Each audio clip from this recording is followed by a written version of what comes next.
आज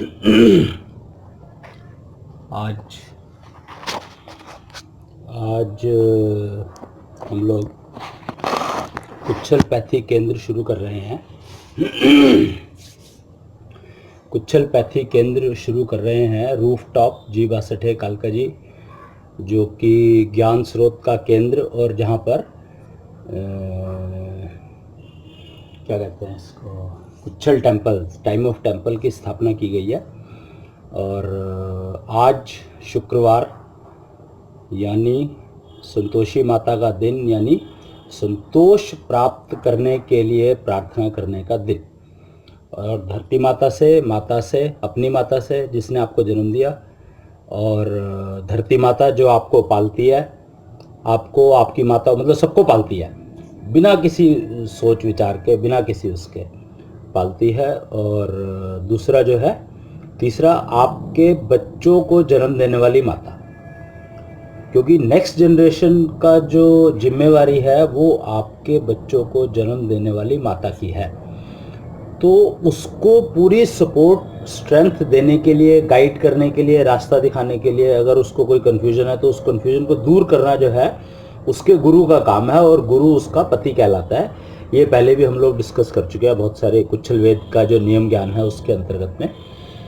तो आज जो है हम लोग ये हवन कर रहे हैं, इसका नाम है कन्फ्यूज़न किल हवन। कन्फ्यूज़न किल हवन मतलब आज की तारीख में जितना भी वातावरण में कन्फ्यूजन फैला हुआ है उसको एलिमिनेट करने के लिए आज से हम लोगों ने इस प्रक्रिया को शुरू किया है। तो मैं उम्मीद करता हूँ कि इससे जो है, जो भी दुनिया में कन्फ्यूजन फैला हुआ है बेकार का या किसी भी वजह से, वो कहते हैं ना कि मंजिल तो मिल ही जाएगी,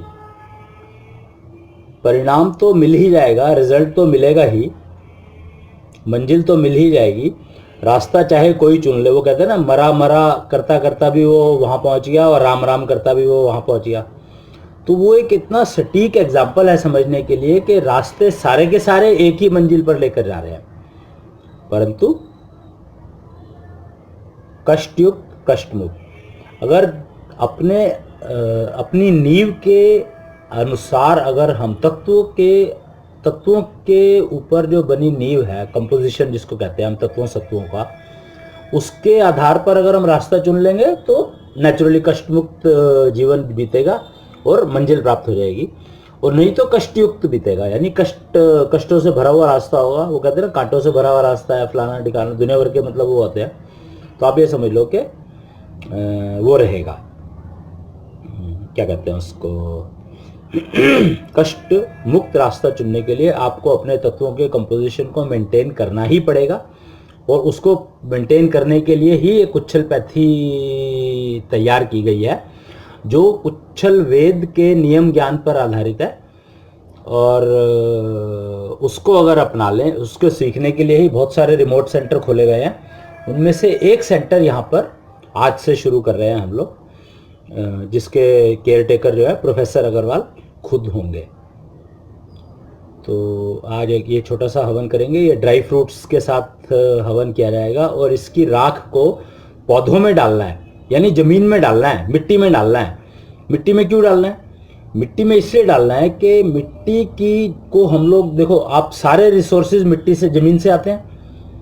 आपके पत्थर देख लो, डायमंड देख लो, आपकी मूर्तियां देख लो, मंदिर देख लो, घर बनाने के लिए सामान देख लो, कुछ भी देख लो, हर चीज़, पेट्रोल, डीजल, आपके कॉस्मेटिक्स, दुनिया भर के सारी चीज़ें ज़मीन देती है आपको। और वो ज़मीन माता, इसलिए धरती को माता कहा गया क्योंकि वो सिर्फ देती है। तो उस ज़मीन की जो उसने दिया है उसको वापस भी तो करना है, रिसाइकिल। तो रिसाइकिल करने के लिए हम लोगों ने ये हवन शुरू किया है, कन्फ्यूज़न किल हवन, यानी कन्फ्यूजन को मारो। तो कन्फ्यूजन को मारना बहुत ज़रूरी है। कन्फ्यूजन तभी मरेगा जब हम अपने तत्व कंपोजिशन के आधार पर अपना रास्ता चुनेंगे, तो हमें कन्फ्यूजन हो नहीं सकता। और कन्फ्यूजन होता है तो जर्म्स अटैक करते हैं, आपकी इम्यूनिटी पावर गिरती है। मतलब आप ये समझ लो कि जितना ज़्यादा कन्फ्यूजन होगा उतनी ही आपकी पुअर इम्यूनिटी होगी। या बड़े साधारण से शब्दों में समझ सकते हैं। और शंख माप से इसको मेजरमेंट किया जा सकता है कि अगर आपकी शंखमाप कम है तो इसका मतलब आपकी इम्यूनिटी पावर कम है, यानी आप कंफ्यूज जल्दी हो जाते हो। और अगर आपकी शंखमाप अच्छी है तो इसका मतलब आपको कंफ्यूज करना इतना आसान नहीं है। तो आप समझ लें इस बात को। और शंखमाप, ये जो केंद्र लगाए गए हैं, कुच्छलपैथी केंद्र जो लगाए गए हैं, इनमें शंखमाप का प्रोविजन रहता है। ये एक डिजिटल इंस्ट्रूमेंट है जिसको आप नेट पे चेक कर सकते हो, पिछले 8-10 साल से यूज़ हो रहा है।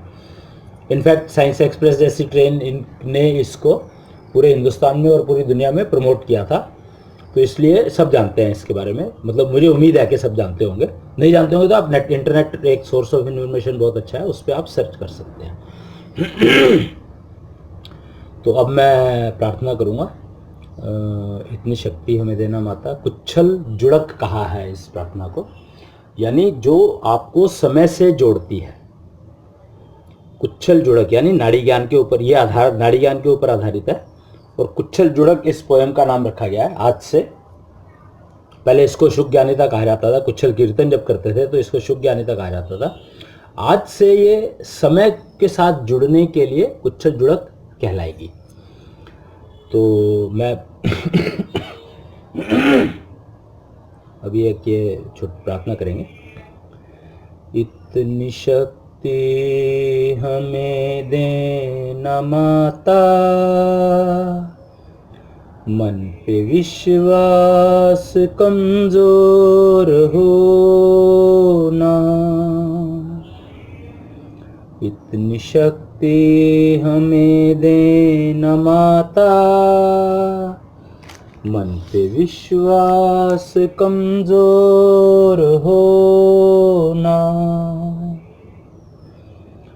अनेक रास्तों में है एक रास्ता, भूल कर भी कोई भूल होना। भूल कर भी कोई भूल होना।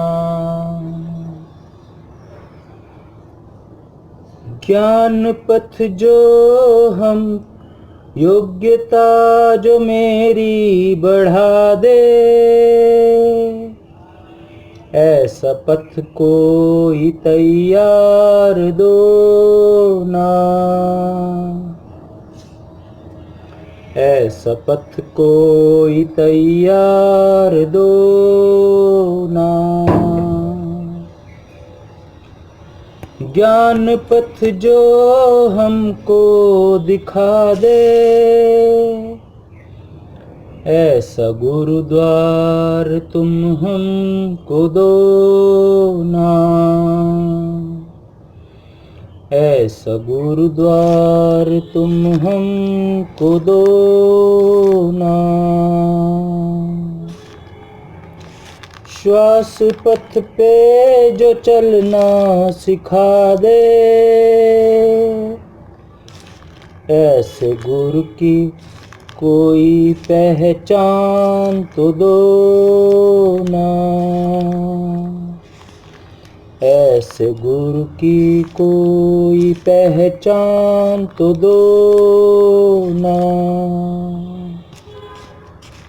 यह हमने प्रार्थना की थी अपने आप को समय से जोड़ने के लिए। यहाँ पर समय जुड़क की आज स्थापना कर दी गई है। समय जुड़क एक ऐसे सिस्टम बनाए गए हैं जो आप अगर धारण करके और कुच्छल जुड़क और कुच्छल जोड़क नाम की प्रार्थना और आरती करते हैं तो आप समय के साथ जुड़ने लगते हैं। यानी धीरे धीरे आपकी जो नाड़ी है वो आपकी परिवार के साथ जुड़ने लगती है और आपके मन और बुद्धि की नाड़ी जुड़ने लगती है। कुच्छल सेतु से जो जुड़ी हुई हैं उनको उनमें इम्प्रूवमेंट, कुच्छल सेतु की स्ट्रेंथ बढ़ने लगती है, ताकत बढ़ने लगती है। और जैसे जैसे उसकी स्ट्रेंथ इंप्रूव होती जाएगी वैसे वैसे आपकी ज़िंदगी, कुच्छल सेतु की स्ट्रेंथ का मतलब है इम्यूनिटी पावर। तो जैसे जैसे आपकी कुच्छल सेतु की स्ट्रेंथ बढ़ती जाएगी यानी इम्यूनिटी पावर बढ़ती जाएगी, वैसे वैसे आप भ्रम मुक्त हो जाओगे। और अगर आप भ्रम मुक्त हो गए तो आप रोग मुक्त हो जाओगे। कंफ्यूजन किल हवन का मतलब यह है भ्रम मुक्त होना। भ्रम से मुक्त खुद को करना, परिवार को करना और विश्व समाज, पहले अपने समाज को करना, लोकल कम्युनिटी, और फिर पूरे शहर की समाज को, फिर देश की, और फिर विश्व की। ये एक हमारा उद्देश्य है इस कन्फ्यूजन किल हवन की प्रक्रिया को स्टार्ट करने का। तो आशा है कि आप इसका पूरा लाभ उठाना चाहेंगे। वैसे आपकी मर्जी है, क्योंकि ये जब तक मन नहीं होगा जब तक आप कुछ करोगे नहीं, और करना का फायदा भी नहीं है, क्योंकि मन और बुद्धि जब तक एक लय में नहीं होंगे तब तक आपको उसका लाभ मिलेगा नहीं। लेकिन ये एक ऐसी चीज़ है, अगर आप करना शुरू करेंगे तो मेरे जो गणित हमारा कहता है उसके हिसाब से चौथे हवन से आपका मन और बुद्धि सिंक्रोनाइज होने लगेंगे, ये पक्की बात है। और ये सप्ताह में कम से कम एक दिन करना है। शुक्रवार सर्वोत्तम है अपने लिए करने के लिए, और कम्युनिटी में करने के लिए रविवार। शुक्रवार को ज्ञान प्रकाश दिवस कहा जाता है और रविवार को मानव प्रकाश दिवस कहा जाता है। शायद वो देख लेना आप, उत्सव, ज्ञान उत्सव के प्रिंट में मिल जाएगा आपको, नेट पे मिल जाएगा, सर्च करेंगे अगर आप तो उसको रविवार को सूर्य का दिन होता है, तो इसलिए रविवार को कम्युनिटी के साथ बैठ के करने का दिन है। 11 बजे का टाइम बेस्ट है, वैसे कभी भी कर सकते हैं। इंडिविजुअल करना है या उसके साथ करना है, मतलब कम्युनिटी के साथ करना है, 11 बजे का टाइम सर्वोत्तम है इसके लिए, सुबह का या शाम को 4 से 7 के बीच में कभी भी किया जा सकता है। तो ये कुछ छोटे से नियम है। इसमें ड्राई फ्रूट का जो किया गया है, तो कम से कम 5 तरह के ड्राई फ्रूट्स को मिक्स करके आप पहले से रख सकते हैं, और छठा ड्राई फ्रूट अगर आपके पास हो, या वैसे जितने भी हो उतनों को ही मिला के किया जा सकता है। 5-5, 4-4 पीस लेकर के और उनको कूट करके या मिक्सी में दरड़ा करके, मतलब बिल्कुल बहुत बारीक नहीं, पर वो कहते हैं ना जैसे वो गरम मसाला बनाते हैं तो बिल्कुल बारीक नहीं पीसा जाता कभी भी, उसी तरह से छोटे छोटे टुकड़े हो जाते हैं रहते हैं इसके। तो उस तरह से आप इसको तैयार कर सकते हैं, और बिल्कुल चुटकी भर आहुति देनी है। और 9 या तो 9 आहुति एक बार, 9 आहुति एक बार, फिर 10 आहुति और फिर 11 आहुति। ऐसे करके 3 फेज में ये पूरा होता है। 9 पहले, 9 आहुति, और आहुति के लिए जो मंत्र दिया गया है वो है ओम सूर्य कोटि समप्रभा, यानी करोड़ों सूर्यों का प्रकाश आपके जीवन में फैले। आपके जीवन में फैले, आपके परिवार के जीवन में आए, आपकी प्रॉपर्टी, आपकी दुकान, आपकी जो सब चीज़ें हैं वो सारी की सारी जो है कन्फ्यूजन मुक्त हो जाए। तो 3 उसके कहे गए हैं, तो इसलिए 3 ही स्टेप इसमें इन्वॉल्व हैं। 9 के 2 बार करने होते हैं, क्योंकि एक मैं और एक प्रकृति दोनों को जोड़ करके करना है। तो इसलिए 9 जो है वो 9 की आहुति 2 बार देनी है। 9 की आहुति पहले प्रकृति के लिए, फिर 9 की आहुति 9 आहुतियाँ प्रकृति के लिए, फिर 9 आहुतियाँ अपने लिए, फिर 10 आहुतियाँ परिवार के लिए, और 11 आहुतियाँ नेक्स्ट जनरेशन के लिए। तो इस तरीके से ये कन्फ्यूजन किल हवन तैयार किया गया है। इसको इस तरीके से फॉलो करना है। और ये अभी वीडियो ऑडियो जो ये है आज के हवन की, मैं रिकॉर्ड करके और नेट के ऊपर डल जाएगी, वीडियो अवेलेबल होगा वहाँ पर 1-2 दिन में, जैसे इसकी प्रोसेसिंग हो जाती है। तो आप उसमें से चाहें तो देख सकते हैं। उसमें कुछ फोटोग्राफ लगे होंगे जो यहाँ के कुच्छलपैथी सेंटर केंद्र जो खोला है उसके ऊपर है। उसमें बहुत सारे ऐसे सिस्टम दिखाए गए हैं जो बताते हैं कि योगी, प्राणी और कर्म योगी में क्या फर्क है। सोचो, आपके अगर 3 शब्द आपने सुने होंगे, वात, पित्त, कफ, तो हम लोग दोष देखते नहीं है, दोष दिखाई देते हैं। तो उनको समझ करके और तत्वों को संतुलन में लाना है, तो दोष आपके अपने आप दोष रहित हो जाओगे आप। और 5 तत्वों को संतुलन में लाने के लिए कुच्छलपैथी है। और आप रोग मुक्त अगर हो रहे हैं, भ्रम मुक्त हो रहे हैं, तो आप रोग मुक्त भी हो रहे हैं। तो प्राणी में 3 तत्व जो हैं, 5 तत्व जो है बिगड़े हुए होते हैं। वो शंख माप पर निर्भर करता है कि कितनी शंख माप है। अगर आपकी शंख माप 160 शंख तक है तो समझो कि आपके तत्व संतुलन में आने की कोशिश कर रहे हैं। अगर कम है तो इसका मतलब उतने ही अनबैलेंस है। जितनी शंख माप कम है उतने अनबैलेंस है। और अगर आप 160 क्रॉस कर लेते हैं तो आपके के तत्व अब उस पोजीशन में जाग गए हैं, जिसको कहते हैं जाग गए हैं, तो अब वो संतुलन में आने की आगे बढ़ेंगे तो संतुलन में आ जाएंगे। और जो योगी हैं, जो प्राणायाम करते हैं और योग करते हैं, पतंजलि, जिसको पतंजलि सूत्रों के आधार पर, तो उनकी शंख माप हम लोगों ने मेजरमेंट की है, 600 शंख तक पहुंच जाती है। सोचे आप, कहाँ मैं 25 शंख की बात कर रहा हूँ और 50 शंख की बात, एवरेज जो है 50 शंख, 50 और 75 के बीच में एवरेज गिना जाता है, तो 160 कितनी अच्छी होगी। और एक्चुअली कहा जाता है कि अगर आपके बच्चों की या जिसकी आप शादी कर रहे हैं, लड़का हो या लड़की, तो कम से कम 160 शंख आपको उनकी इम्यूनिटी लेवल या तत्वों में संतुलन मेंटेन करना ही है। उससे पहले अगर शादी करते हैं तो उसका नुकसान होगा। 160 शंख से कम का मतलब है उनका स्टेमिना लेवल इतना पुअर है। अगर लड़के की वैल्यू 160 से कम है, 160 शंख से कम है, तो वो समझो कि वो उसका स्टेमिना लेवल बहुत पुअर है, तो वो अपने सुख नहीं रख सकता, घर में मेंटेन नहीं रख सकता, मतलब बहुत कम ही रहेगी सुख की उसमें। और अगर कन्या की मेजरमेंट 160 से कम है तो वो अच्छे हेल्दी बेबी को डिलीवर नहीं कर सकती। ये जो आजकल जो बीमार बच्चे पैदा हो रहे हैं, उसका मेन कारण यही है कि उन जो डिलीवर करने वाले पेरेंट्स हैं उनकी शंख माप बहुत पुअर है। तो आप समझ लें कि ये कितना इंपॉर्टेंट है शंख माप को मेंटेन करना, ये आप समझ सकते हैं। यही कन्फ्यूजन दूर करने के लिए, इसी तरह के कन्फ्यूजन जो है फैले हुए मार्केट में, उसको कम करने के लिए ही हम लोगों ने ये कन्फ्यूजन किल हवन का कार्यक्रम कबाड़ फोरम ने शुरू किया है। कबाड़ forum is a reference recycler. पहले जो हवन होते थे उनमें हवन सामग्री जो है वो यूज़ की जाती थी जो बाजार में मिलती है, आपको पता है, देखते हैं आप, घास फूस और वो जो रहता है उसका अपना लाभ है। और ड्राई फ्रूट्स की जो हवन प्रोग्राम हम लोगों ने शुरू किया है उसका अपना लाभ है। खर्चा दोनों में बराबर होता है, क्योंकि उसमें आहुतियाँ जो है, आहुति की क्वांटिटी ज़्यादा रहती है, इसमें आहुति की क्वांटिटी बहुत कम रहती है। लेकिन ये जो बदले में रिटर्न देती है, जो आहुति की राख जो है बच जाती है जब पूर्ण आहुति के बाद, मतलब आहुति जब लास्ट आखिरी आहुति के बाद जब वो अग्नि जो है बुझ जाती है, अपने आप पूर्ण हो जाती है, तो उस राख को अगर आप पौधों में डाल देते हैं तो जमीन को नरिशमेंट मिलती है। ड्राई फ्रूट्स, ऑब्वियस सी बात है, आपको पता ही है कि ड्राई फ्रूट्स का मतलब है नरिशमेंट्स। और जो दूसरे वाले हैं वो खाद का काम करते हैं, जो कि क्वांटिटी बहुत ज़्यादा चाहिए पृथ्वी को की वनस्पति के लिए, लेकिन पृथ्वी की नरिशमेंट उससे नहीं हो पाती है, वो वनस्पति को भी पूरा नहीं कर पाती है, क्योंकि करते तो बहुत कम लोग हैं ना, उसको यूज़ तो बहुत कम लोग कर रहे हैं, तो पृथ्वी की नरिशमेंट हो नहीं सकती, इसीलिए इतनी खाद वाद देनी पड़ती है। अगर हर घर में हवन होने लगे, चाहे सामग्री कोई सी भी हो, हर घर में अगर हवन हो करके और उस राख को आप पेड़ पौधों में और जमीन में भूमि मिट्टी में डालने लगे, तो आपको किसी भी खाद की जरूरत नहीं पड़ेगी।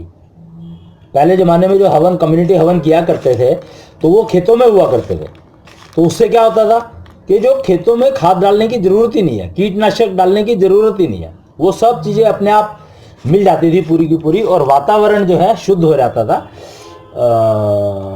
क्योंकि जितना भी ये जो जलाया जाता था इसके अंदर, हवन के अंदर जो आहुति डाली जाती थी तो जलती थी। अग्नि तत्व उनको वापस 5 तत्वों में कन्वर्ट करके सूक्ष्मता के, अगर सूक्ष्म करना है किसी चीज़ को, 5 तत्वों में बदलना है, 5 तत्वों में किसी कंपोजिशन को 5 तत्वों में वापस बदलना है, रिसाइकलिंग, तो आपके पास अग्नि तत्व के अलावा कोई चॉइस नहीं है। पेट में अग्नि होती है जो आपके भोजन को पचाती है, इसी तरह से ये हवन कुंड की अग्नि जो है वो, आप ये समझ लो कि आपके सारे पोल्यूशन को, या जो भी अनवांटेड चीज़ें हैं या जो मृत चीज़ें हैं जो पृथ्वी जिसको डिकम्पोज करने में बहुत टाइम लेती है, उसको अग्नि तत्व तुरंत, एफिशिएंसी का खेल है, तो अग्नि तत्व तुरंत उसको डिकम्पोज करके और वापस तत्वों में मिला देता है, जो कि ज़रूरत है रिसाइकलिंग के लिए, पृथ्वी के लिए। तो ये थोड़ा सा एक्सप्लेनेशन था इस कन्फ्यूजन किल हवन का जो मैंने आपको दिया। अब मैं 9 आहुति डालूंगा, इसमें उपला जो है वो ही हवन कुंड का काम करता है, और कम्युनिटी हवन में 9 लोगों से 10 लोगों से ज़्यादा किसी भी हालत में नहीं होने चाहिए। जैसे ही 11वां आदमी आता है तो 2 लोगों को हटा करके नया ग्रुप शुरू करना है, और नया ग्रुप शुरू करने का मतलब है कि एक नया हवन कुंड बनेगा उपले का। उपला ही हवन कुंड है, उपले को रखो और उसके अंदर थोड़ा सा कपूर और देसी घी से में कि वो डलता ही है, गाय का देसी घी हो तो बेस्ट है, नहीं तो कोई भी देसी घी आप इस्तेमाल कर सकते हैं वो देने के लिए। अगर देसी घी आप नहीं यूज़ करना चाहते तो तिल का तेल या सरसों का तेल, जो भी चीज़, जो तेल जो जलने में सहायक हो वो आप यूज़ कर सकते हैं। इवन मिट्टी का तेल भी यूज़ किया जा सकता है, बट वही है कि अगर आप जो भी तेल यूज़ करेंगे उसके हिसाब से ही आपको परिणाम मिलेंगे। तो बेस्ट इसमें देसी घी है और वर्स्ट जिसको कहते हैं वो है डीजल या मिट्टी का तेल। पर वर्ष से मेरा मतलब है कि अगर मिट्टी के तेल से आपको 1% फ़ायदा मिलेगा, अगर आप गाय के देसी घी से करते हैं तो आपको मान लो 50% फ़ायदा मिल रहा है, तो मिट्टी के तेल से आपको आधा % मिलेगा और डीजल से भी आधा % मिलेगा। और बाकी तेल जो आप देख सकते हैं, अपने आप ढूंढ सकते हैं कि कौन सा तेल ज़्यादा फायदा करेगा, उस तेल को लगाओ। और देसी घी गाय का अगर यूज़ कर सकते हो तो उससे मैक्सिमम फ़ायदा उसी से मिलेगा। ये एक टेस्टेड चीज़ें हैं ये सारी की सारी। कुच्छल वेद के नियम ज्ञान के आधार पर बनाई गई हैं ये सारी, निकाली गई हैं ये सारी चीज़ें। कुच्छल वेद बीज रूप है वेदों का, यानी वेद जो आए थे, कुच्छल वेद ने ही 4 वेद तैयार किए थे।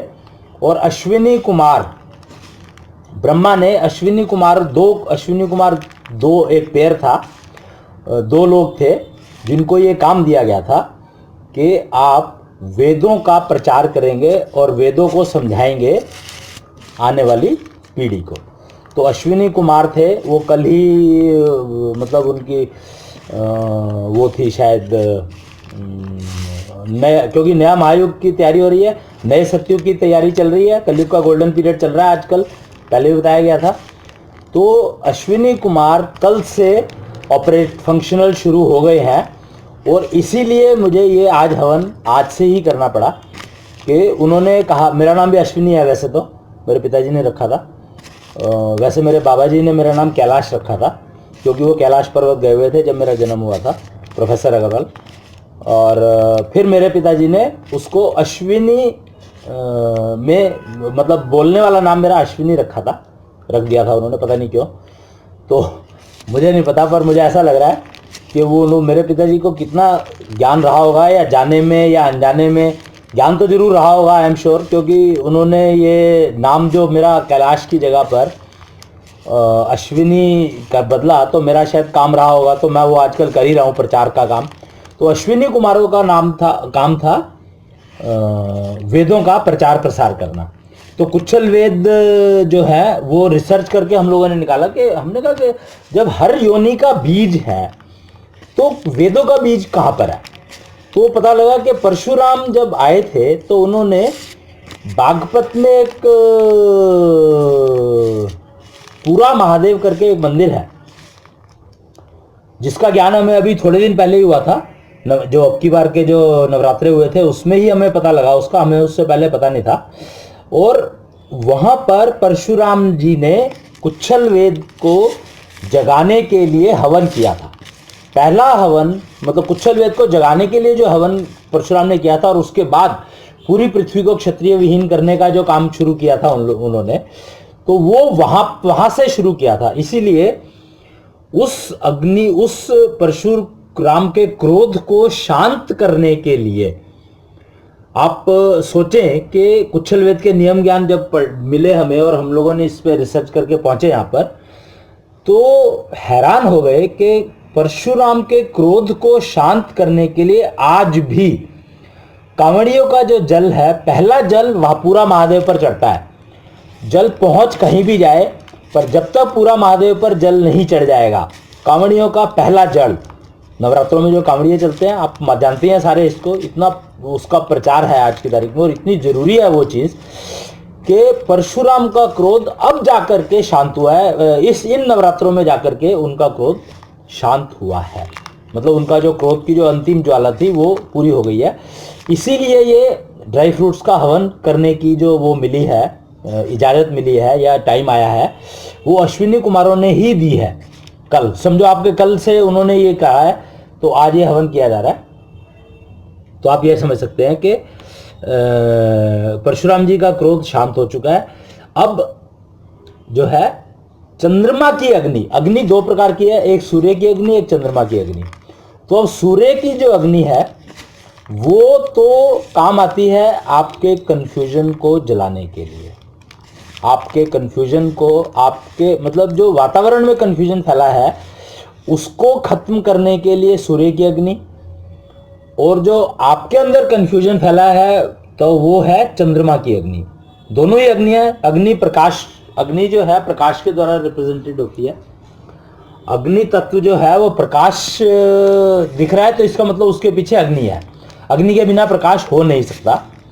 तो आप ये समझ लें कि अग्नि, सूर्य की अग्नि जो है वो आपको,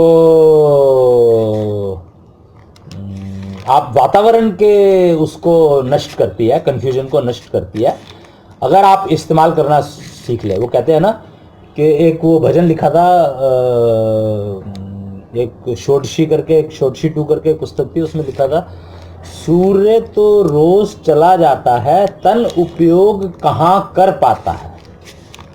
तो वो एक भजन लिखा था उन्होंने, उसमें लिखा हुआ है, तो वो आप अगर पढ़ें तो आपको पता लगेगा कि कैसे सूर्य जो है उसको कंफ्यूजन किल करता है वातावरण का। और चंद्रमा का ऊपर भजन लिखा है कि चंद्रमा पे भी एक भजन है चंद्र भजन के नाम से, वो सूर्य भजन के नाम से है और ये चंद्र भजन के नाम से है। तो वो कि चंद्रमा की जो अग्नि है वो आपको मन, चंद्रमा मन का प्रतीक है, तो चंद्रमा की अग्नि जो है वो मन को शांत करती है, यानी आपके कंफ्यूजन को खत्म करती है, यानी आपके मन और बुद्धि को एक लय में चलाने की कोशिश करते हो तो उसका इस्तेमाल करना सीखो। ये और एक और लोग अभी तक बात करते थे प्रकाश की, कि अंधकार में अगर एक दिया जल जाए तो प्रकाश हो जाता है। तो अंधकार का इस्तेमाल करना कैसे, अंधकार का इस्तेमाल क्या है फिर? तो आप हैरान होंगे कि अंधकार का इस्तेमाल है दुनिया से जुड़ना, खुद को खुद से जोड़ना, जिससे आप परिवार से जुड़ सकें, कुटुंब से जुड़ सकें, दुनिया से जुड़ सकें। विश्व वसुधैव कुटुंबकम, वसुधैव कुटुंबकम क्या है? तो अंधकार ही वासुदेव कुटुंबकम का रिप्रेजेंटेटिव है। सोचो, अगर आप अंधकार में दिया जलाने की बात करते हैं तो आपने वासुदेव कुटुंबकम में अपने आप को एक अलग कर लिया, पर क्या आप अपने आप को अलग करके रह सकते हैं? पॉसिबल ही नहीं है। तो अंधकार को समझो, अंधकार ही जीवन है, अंधकार ही जोड़ है। समय से जुड़ना है तो आपको अंधकार से जुड़ना ही पड़ेगा, कोई हल नहीं है, कोई चॉइस नहीं है कि अगर आपको समय से जुड़ना है तो आपको अंधकार से जुड़ना ही पड़ेगा। बड़ी एक विचित्र बात लगती है ये, लेकिन तथ्य यही है, फैक्ट यही है। क्यों? आप चंद्रमा को देखें, जब अंधकार होता है तो चंद्रमा, जब सूर्य आता है तो कोई भी प्राणी कुछ नहीं, अकेला दिखाई देता है। सूर्य हमेशा अकेला चलता है। आप अकेले चल सकते हैं, लेकिन अकेले रह सकते हैं क्या? नहीं रह सकते। रह सकते हैं, लेकिन आप अकेले रहने के लिए आओगे तो फिर अपने उधार कैसे चुकाओगे, अपने कर्मफल कैसे भुगतोगे? तो आपको साथ चाहिए, जिसका उधार देना वो तो आपके साथ आएगा ही आएगा। क्यों? दोनों फंसे हुए हैं जब तक, नहीं तो आप ठीक है चलते रहो, आपका जन्म मरण का चक्कर कभी खत्म ही नहीं होगा, मुक्ति मोक्ष मिलेगा ही नहीं। तो आपको अपने उधार तो चुकाने ही पड़ेंगे, कोई हल नहीं है आपके पास, कोई हल है ही नहीं। रिसाइकिल में पड़े रहोगे और आगे बढ़ना है तो आपको चंद्रमा को, अंधकार को समझना ही पड़ेगा। अंधकार जो है साथ रहना सिखाता है और सूर्य जो है अकेला रहना सिखाता है, और दोनों चाहिए, दोनों के बिना गुजारा नहीं है। तो ये एक थोड़ा सा कुछ कंफ्यूजन किल हवन का एक थोड़ी सी यूटिलिटी एक्सप्लेनेशन या जो भी आप समझे वो की है मैंने। अब मैं 9 आहुति के साथ हवन स्टार्ट कर रहा हूँ, देखते हैं।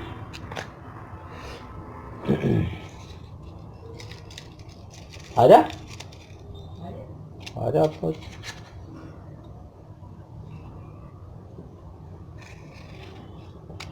गणेश पे चलेगा कि नहीं चलेगा क्या? ये यार वो ड्राई फ्रूट पता नहीं जलेंगे, कैसे जलेगा नहीं जलेगा देख लेंगे, चल।